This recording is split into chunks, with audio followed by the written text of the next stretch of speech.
Good day, everyone. So, for today, let me share with you the top 20 environmental research topic ideas. Number one, the impact of climate change on the water cycle. Number two, the impact of mining activities on local ecosystems. Three, the impact of wind energy on bird and bat populations. Four, the effectiveness of bioremediation in cleaning up contaminated soil and water. 5. The impact of deforestation on local climate patterns. Number 6. The impact of climate change on insect populations. Well, this is a very good idea. Number 7. The impact of agricultural runoff on freshwater ecosystems. Number 8, the effectiveness of smart irrigation systems in reducing water use. 9, the impact of ocean currents on marine biodiversity.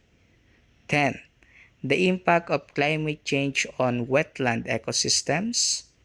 11, the effectiveness of green buildings in reducing energy use. 12, the impact of climate change on glacier retreat and sea level rise. 13. The impact of light pollution on nocturnal wildlife behavior. Number 14. The impact of climate change on desert ecosystems. 15. The effectiveness of electric vehicles in reducing greenhouse gas emissions. 16. The impact of ocean pollution on human health. 17. The impact of land use change on water quality. 18. The impact of urbanization on bird population. 19. The impact of noise pollution on marine ecosystem and species.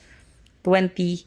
The effectiveness of green urban planning in promoting sustainable and livable cities. By the way, this top 20 environmental research topic will be depend according to your specific topic that you want to explore, and especially with the availability of the resources or the availability of the location that you want to study. So these are some of the research topic ideas that hope that you want to explore, and hopefully that you like it.